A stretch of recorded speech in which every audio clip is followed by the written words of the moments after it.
et tu m'as enlevé. Chers amis, bonjour et joie nouvelle de se retrouver sur les ondes de la 100.3. Nous sommes le 25 juin 2021, nous sommes vendredi. Comme chaque vendredi, il est bon pour chacun d'entre nous de faire un effort. Je vous rappelle, Galates chapitre 5, verset 22, les fruits de l'Esprit Saint.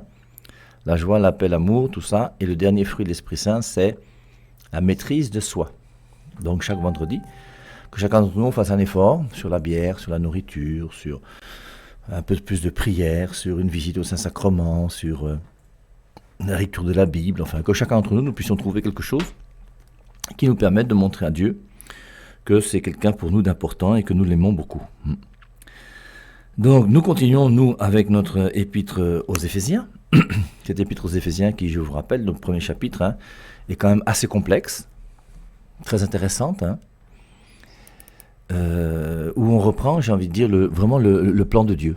C'est vraiment la reprise de tout le plan de Dieu, à travers la bonne volonté de Dieu qui a voulu depuis toujours que nous puissions être ses enfants et être sauvés.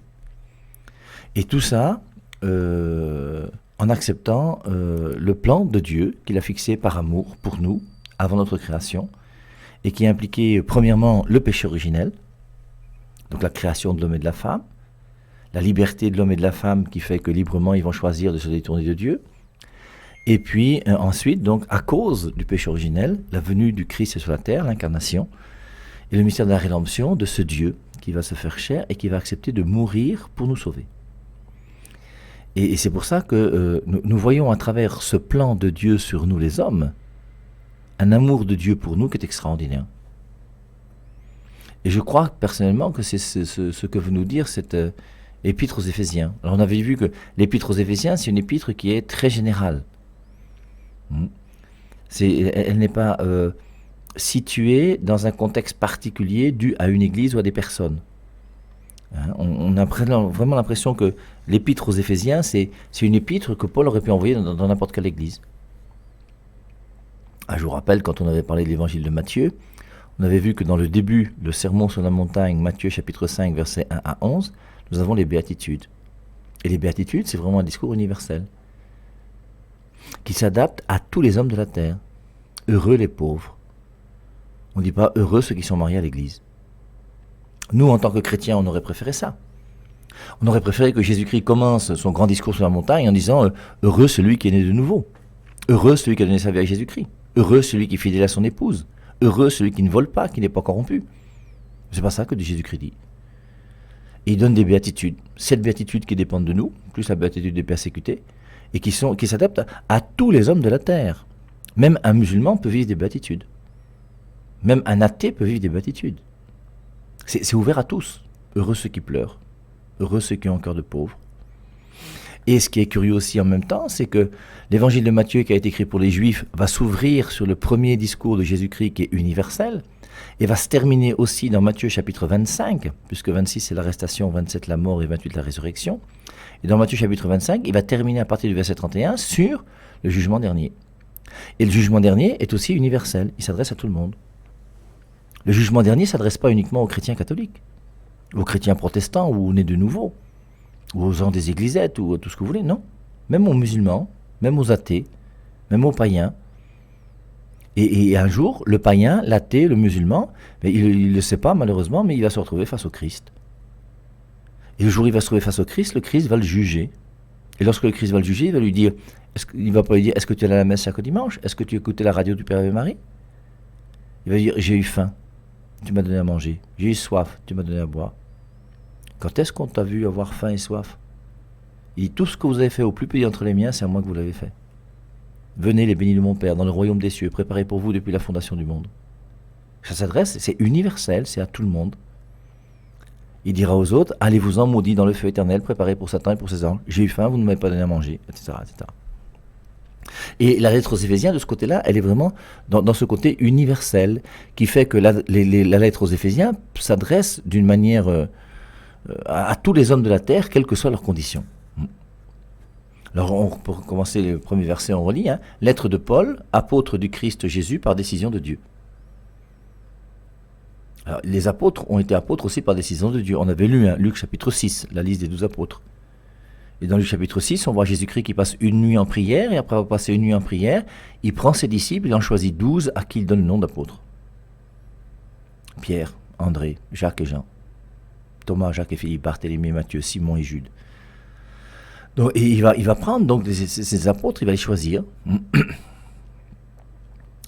et il leur donne le nom d'apôtres. Eh bien, saint Paul lui-même dit, lettre de Paul, apôtre du Christ Jésus par décision de Dieu. Et c'est Dieu qui a fait de lui un apôtre. Aux saints qui vivent, alors on met entre parenthèses à Éphèse, mais on pourrait dire aux saints qui vivent à Vertois, à Mulundu, à Yaoundé, à Douala, à Bafoussam, à Lan-Hélin, dans mon village, là où je suis né, à Paris, à Washington.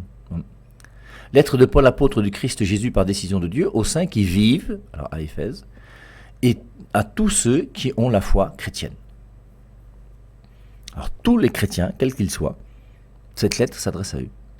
Recevez grâce et paix de Dieu notre Père et du Christ Jésus le Seigneur. Tout passe pour nous par Dieu le Père et par le Christ notre Seigneur. Béni soit Dieu, le Père du Christ Jésus notre Seigneur. En lui, il nous a choisis avant la création du monde. Alors ça c'est très intéressant. Avant la création du monde. C'est pour ça, c'est ça qu'on appelle le mystère de la prédestination. Avant la création du monde, Dieu a déjà décidé quelque chose. Et Dieu a décidé de créer l'homme libre. Il va mettre l'homme libre sur la terre. Avant la création du monde, il a décidé de créer même les anges. Les anges sont des créatures de Dieu. Et Satan, qui est un ange, est une créature de Dieu. Et Dieu, c'est Dieu qui a choisi tout ça. Avant la création, je crois en Dieu le Père Tout-Puissant, créateur du ciel et de la terre, de l'univers visible et invisible. L'univers visible, on voit ce que c'est. C'est le soleil, c'est la lune, c'est les étoiles, c'est le pangolin, c'est le porc-épic. Et invisible, ce sont les anges. Et il y a un plan de Dieu sur les anges, il y a un plan de Dieu sur les hommes. En lui, Jésus-Christ, il nous a choisis avant la création du monde pour être devant lui, saints et sans tache. Donc lorsqu'il a créé l'homme et la femme, c'est pour que l'homme et la femme soient sans tache. Et on avait lu Romains chapitre 8, alors vous connaissez le verset 28 par cœur, dans lequel il est dit que tout concourt au bien de ceux qui aiment Dieu. Et Romains 8, 29, ceux qu'il a connus d'avance, il a connu d'avance qui? L'homme qu'il allait mettre sur la terre. Avant la création du monde, il a connu l'homme qu'il allait mettre sur la terre. Et il a connu l'homme, il l'a forgé, il l'a pensé, il l'a voulu. Dieu a été un artiste qui a voulu l'homme et il a dessiné l'homme. Il lui a mis 2 yeux, un nez, une bouche, 2 oreilles. On dit que l'homme a une bouche et 2 oreilles. Pourquoi 2 oreilles? Parce qu'il faut écouter 2 fois plus qu'on parle. C'est bien de ne pas être volubile en parole, de ne pas couper la parole aux gens sans arrêt, de ne pas toujours vouloir avoir la parole, de ne pas vouloir toujours... Et il a mis donc les cheveux sur la tête, il a mis le menton, il a mis la bouche, pour qu'on puisse manger, qu'on puisse respirer, qu'on puisse parler. Il a mis des pieds pour qu'on puisse se promener. Il a mis des mains pour qu'on puisse attraper des choses à droite et à gauche. Il a mis un cœur qui bat, qui envoie du sang partout dans tout notre corps. Des poumons qui respirent l'air que lui-même a créé, cet air, dans le milieu dans lequel il nous a mis. C'est lui. En lui, il nous a choisis avant la création du monde. Avant la création du monde, il a pensé l'homme. Et il a pensé l'homme comme étant ce que nous sommes aujourd'hui, l'homme et la femme, sexués, masculin et féminin. Et je vous rappelle que chez les anges, il n'y a pas de masculin et de féminin. Il n'y a pas de sexe chez les anges. Les anges ne peuvent pas avoir de relations sexuelles. Et les anges ne peuvent pas procréer. Et je vous rappelle, c'est ce qu'on avait vu donc dans Apocalypse au chapitre 12. Alors on peut relire Apocalypse chapitre 12. Alors, moi je souhaiterais, j'avoue que personnellement, que Apocalypse chapitre 12, alors je vous lis le texte qui nous est proposé dans ma traduction Louis II, c'est la femme, l'enfant et le dragon. Et je pense que la bonne interprétation de l'Apocalypse chapitre 12, c'est la tentation du diable. Ça, je suis de plus en plus convaincu. Et Apocalypse chapitre 12, c'est vraiment ça.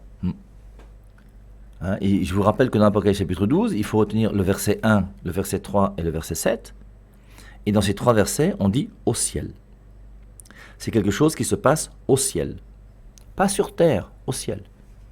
C'est avant la venue sur la terre. Avant la création de la terre, j'ai envie de dire. Avant que sur la terre, il ne se passe quelque chose, il y a eu quelque chose qui s'est passé au ciel. Et au ciel, il y a eu quoi? Alors, je vous lis dans la Bible des peuples. L'avenir, l'Église en lutte contre Satan. À l'origine, la révolte des esprits cosmiques. Alors, quelque part, on comprend ce que ça veut dire. Et je suis un petit peu d'accord avec cette vision de la Bible des peuples. La révolte des esprits cosmiques. Alors, les esprits angéliques. La femme et le dragon. Et on voit donc dans Apocalypse chapitre 12, verset 1, un grand signe apparut dans le ciel, une femme revêtue du soleil, la lune sous les pieds, une couronne de 12 étoiles sur la tête. Dieu a voulu que la femme puisse vivre son rôle de femme en impliquant la maternité. Un grand signe, c'est un grand signe qui est apparu dans le ciel. Je vous dis, il faut souligner dans le ciel. Une femme revêtue du soleil, la lune sous les pieds et une couronne de 12 étoiles sur la tête. Le signe est au ciel, mais on voit qu'elle est liée à la lune, pour montrer que c'est quelque chose de concret, de terrestre.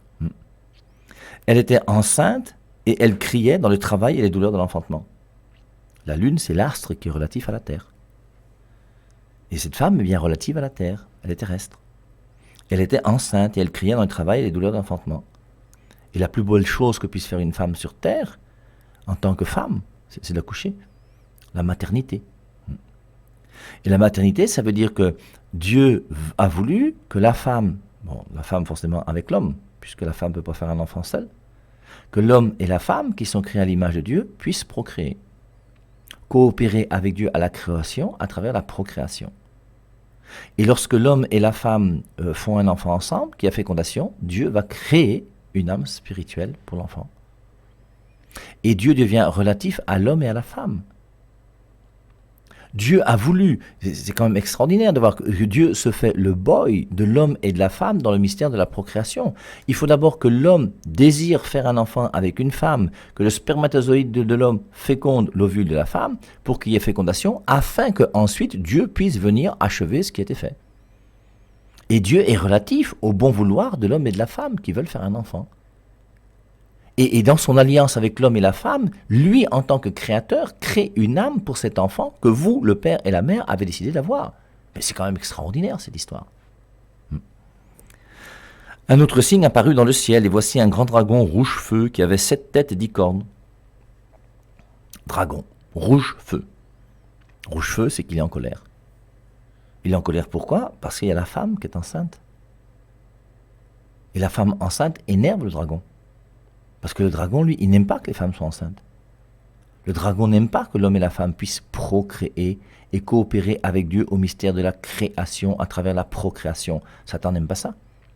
Et Satan, lui, il n'est pas sexué. Il ne peut pas, lui, procréer. Et donc, il est jaloux du fait que l'homme et la femme qui ont été créés après lui, l'homme et la femme qui ont été créés aussi à partir de la terre, c'est quand même matériel, c'est quand même laid, la boue, tout ça, comme on voit dans Genèse chapitre 2. Cette petite créature qui vient après moi, l'ange, et puis Dieu l'aime tant, et Dieu lui permet de pouvoir procréer, et moi je ne peux pas, et il est jaloux. Un autre signe apparut dans le ciel, et voici un grand dragon rouge-feu qui avait 7 têtes et 10 cornes. 7 têtes, alors forcément il n'a pas 7 têtes, 7 c'est le chiffre de la perfection. Et 10 cornes, c'est pour montrer que la perfection du démon est par rapport à sa puissance. La corne, c'est la corne de l'hippopotame. Pas de l'hippopotame, du rhinocéros, pardon, parce que l'hippopotame n'a pas de corne. C'est la corne du rhinocéros, qui est avec sa tête, costaud comme il est là. Il prend un véhicule et puis il le balance. Et donc son intelligence est au service de sa puissance. 7 têtes et 10 cornes.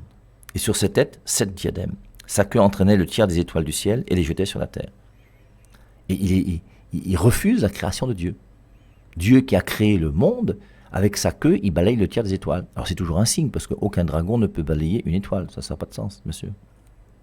Le dragon se tint debout devant la femme qui allait enfanter, afin de dévorer son enfant, dès qu'elle l'aurait enfanté. Elle enfanta un fils. Elle enfanta un fils, un mâle qui doit faire paître toutes les nations avec un sceptre de fer, et son enfant fut enlevé vers Dieu et vers son trône. Et la femme s'enfuit au désert, où elle avait un lieu préparé par Dieu, afin d'y être nourrie pendant 1260 jours. Donc on voit le dragon rouge-feu qui vient s'opposer donc à cette femme qui est dans les douleurs de l'enfantement. Et il n'aime pas la femme qui accouche, et il n'aime pas non plus sa progéniture.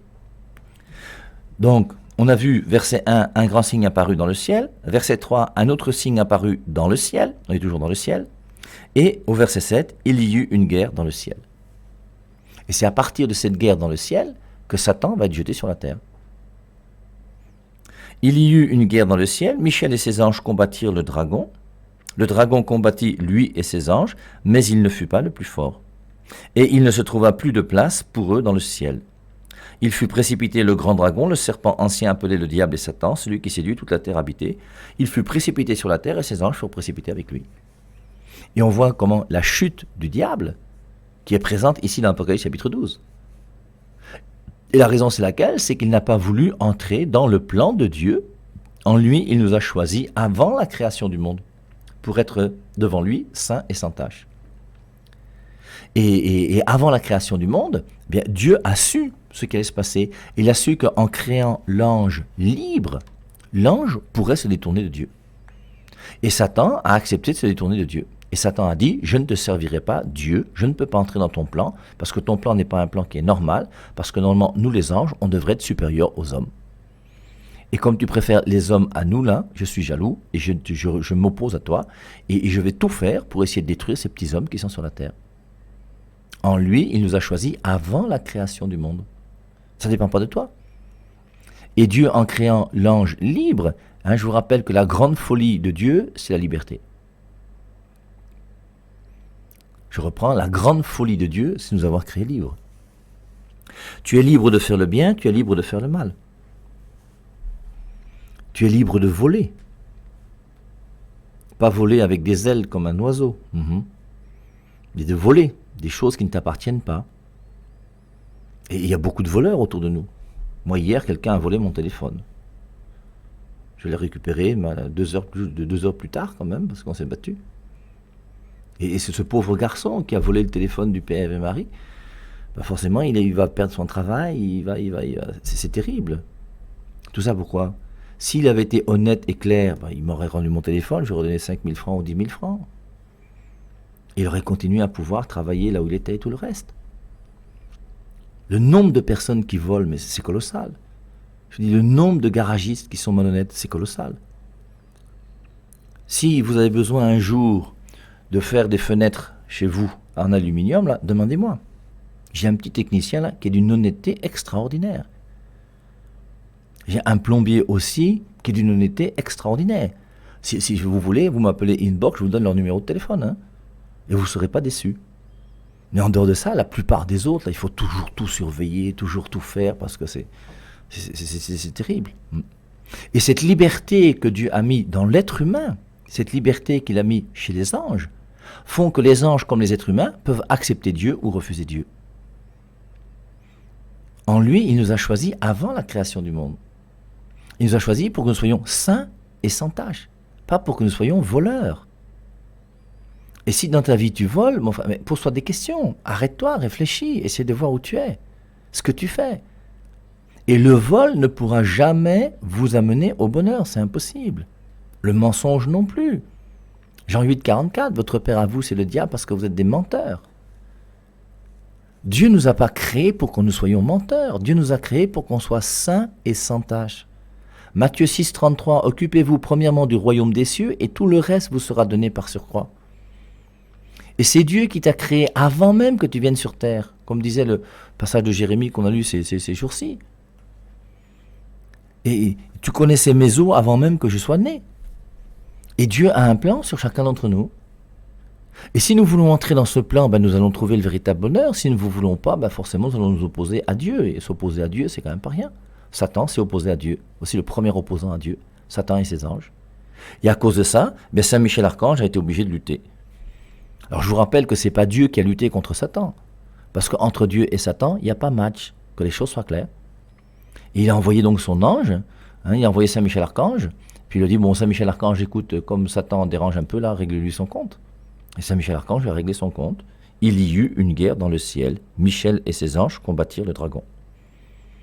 Et c'est pour ça que je vous rappelle que à chaque fois que nous avons des problèmes maléfiques, des problèmes de sorcellerie, on invoque toujours Saint-Michel Archange. Et c'est comme ça qu'il est représenté habituellement dans l'iconographie ou dans l'art chrétien. Il est représenté comme étant celui qui, de son pied, terrasse le diable. Donc, ensuite, comment il s'appelle? Satan lui-même, donc, s'est détourné de Dieu, comme on le voit dans Apocalypse chapitre 12, la tentation de Satan. Et on voit ensuite la tentation d'Adam et Ève. Et tout ça, ça fait partie du plan de Dieu. En lui, il nous a choisis avant la création du monde pour être devant lui saints et sans tache. Par amour, ce qu'il a fait là, c'est par amour. Par amour, il décidait dès ce moment qu'il ferait de nous des fils par Jésus-Christ et pour lui. Par amour, il décidait dès ce moment qu'il ferait de nous des fils par Jésus-Christ, pas par l'arbre de vie, par Jésus-Christ. Parce qu'il savait qu'après l'arbre de vie de Genèse chapitre 2, il y aurait le péché originel, et qu'après le péché originel, l'homme serait foutu. Romains 3, 23, tous sont péchés et sont privés de la gloire de Dieu. Et il fallait ensuite que par son Fils Jésus-Christ, nous comprenions que nous sommes sauvés. Et tout ça, c'est quoi? Par amour, il décidait dès ce moment qu'il ferait de nous ses fils par Jésus-Christ et pour lui. Et Dieu a trouvé qu'il n'y avait pas d'amour plus grand et plus beau que de permettre la liberté des anges et des hommes, même si cette liberté des anges et des hommes ont poussé Satan à la faute, comme dans Apocalypse chapitre 12, il est jeté sur terre. Ensuite, Satan, qu'est-ce qu'il va faire? Il va venir tenter Adam et Ève. Et en tentant Adam et Ève aussi sont libres. Libres de suivre Dieu ou libres de refuser Dieu. Ils sont libres. Ils vont faire le choix qu'ils veulent. Et ils peuvent décider de suivre Dieu en écoutant sa parole, puisque Dieu venait dans le jardin et il parlait à Adam et Ève, ou alors ils peuvent décider d'écouter une autre personne qui s'appelle Satan. Et malheureusement, Ève a décidé d'écouter Satan. Et donc, le péché originel est arrivé, elle a donné du fruit à son mari Adam, Adam et Ève ont péché, ils ont été chassés du jardin. En lui, il nous a choisis avant la création du monde pour être devant lui, saints et sans tache. Par amour, il décidait dès ce moment qu'il ferait de nous ses fils par Jésus-Christ et pour lui. Et sachant que Adam et Ève allaient dégamer en obéissant au diable plutôt qu'en obéissant à Dieu, il savait qu'il serait obligé, par amour pour Adam et Ève, de les chasser du jardin d'Éden. Et dans Genèse chapitre 3, au moment du péché originel, il est dit « Maintenant que vous, Adam et Ève, sont comme nous, connaissant le bien et le mal, il ne faut pas qu'ils prennent de l'arbre de vie et qu'ils ne vivent éternellement dans cette nouvelle situation qui est la leur. Parce que sinon, ils seront éternellement malheureux.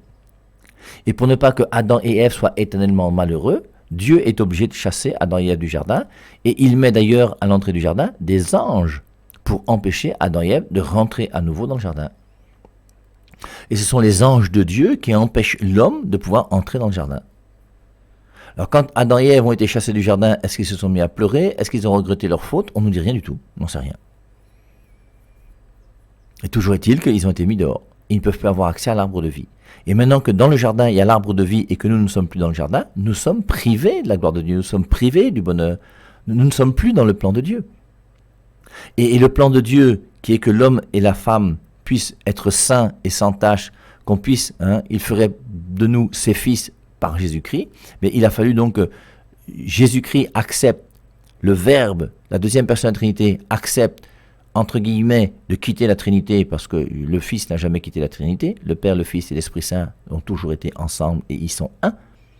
Mais tout en étant là-bas au ciel auprès de Dieu, il est en même temps omniprésent, il n'y a pas de souci, mais il est en même temps sur terre. Et sur terre, il va accepter de venir et de prendre chair à travers la Vierge Marie. Par amour. C'est par amour pour les hommes que Jésus-Christ s'est incarné. Le mystère de l'incarnation, c'est de l'amour, c'est la manifestation de l'amour de Dieu pour nous. Je vous rappelle que le Dieu des musulmans, Allah, c'est pas incarné pour venir habiter sur la terre. Le Dieu Allah, c'est pas incarné pour montrer son amour à chacun et chacune d'entre nous. Notre Dieu à nous s'est incarné. Et par le mystère de l'incarnation, nous avons une preuve d'amour extraordinaire de Dieu pour nous. Osiris s'est jamais incarné. Horus non plus. Artémis des Éphésiens non plus. Le seul Dieu qui s'est incarné, il y en a un seul, c'est Jésus-Christ, il n'y en a pas d'autre. Si vous en connaissez un autre, il faut me dire. Donnez-moi la date de naissance de Osiris. Nous, c'est Noël. On connaît même sa mère. Sa mère s'appelle Marie. Et Marie, c'est une femme qui était là parmi nous. Elle a même un mari, il s'appelle Joseph. Ils habitaient dans une ville qui s'appelle Nazareth. Ils marchaient à pied. Ils ont assisté aux noces de Cana. Des gens simples, concrets, incarnés, clairs, nets, propres. Qu'est-ce que vous voulez que je vous dise, moi? Par amour, il décidait dès ce moment qu'il ferait de nous ses fils par Jésus-Christ. Donc le plan de Dieu sur l'homme et sur la femme n'a pas changé. Il y avait d'abord le plan de Dieu sur l'homme et sur la femme à travers le livre de la Genèse, dans Genèse chapitre 1, 2, les deux récits de la création, et Genèse chapitre 3, le péché originel.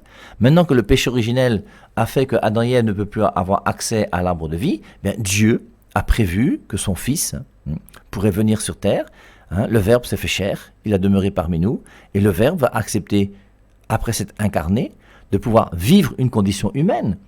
Il a eu 2 ans, 3 ans, 5 ans, 7 ans, 10 ans, 12 ans. Les gens le voyaient aller puiser l'eau. Il s'amusait avec les voisins comme tout le monde. C'était un enfant comme tout le monde.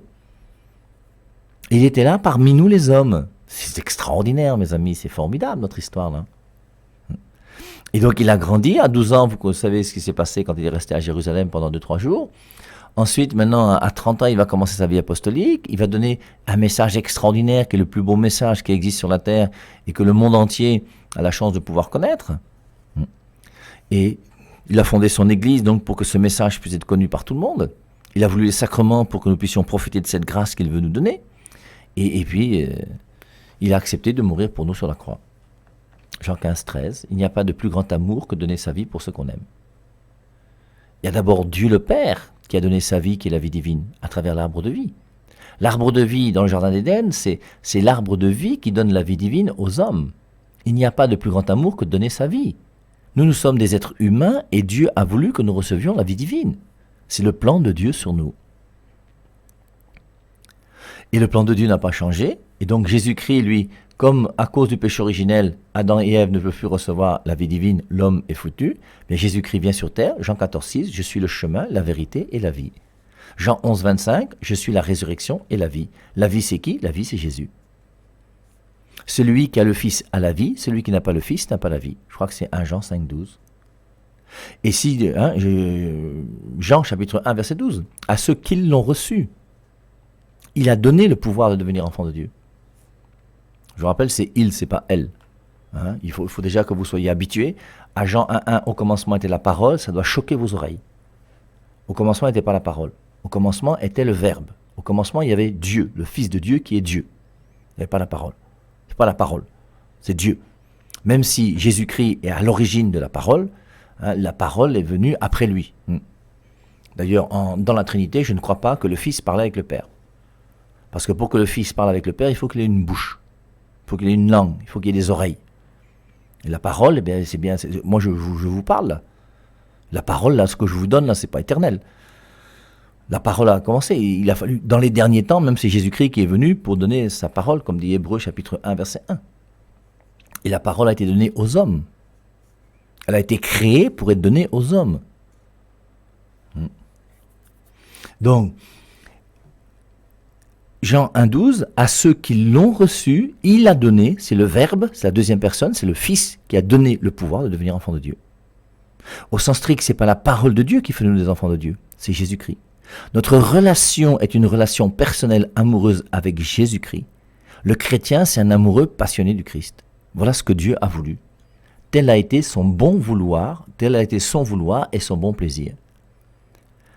Par amour, il décidait dès ce moment qu'il ferait de nous ses fils par Jésus-Christ et pour lui. Tel a été son vouloir et son bon plaisir.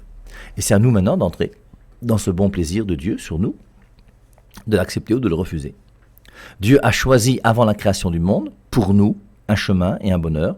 Maintenant, à nous de savoir si nous acceptons ce chemin, ce bonheur ou pas. Deutéronome 30,15, je mets devant toi le bonheur et le malheur, la vie et la mort, la bénédiction et la malédiction, choisis. Qui choisit? C'est toi. Et c'est chacun d'entre nous qui allons choisir, soit d'entrer dans le plan de Dieu, soit de refuser le plan de Dieu. Dieu nous a prédestinés. Avant même de créer, il savait déjà ce qu'il ferait de l'homme et il savait quel serait le plan de Dieu sur l'homme et sur la femme et quel serait notre bonheur. Avant la création du monde, il y avait le Père, le Fils et l'Esprit Saint. Après, quand le Christ reviendra dans sa gloire, il y aura le Père, le Fils avec le Père et Marie et l'Esprit Saint. Et nous sommes appelés, par son vouloir et son bon plaisir, à pouvoir vivre du même bonheur, de la même gloire que celle que le Fils vit dans la Trinité depuis toujours. Dieu s'est fait homme pour que l'homme devienne Dieu. Mon âme ne peut que te louer, car sans toi,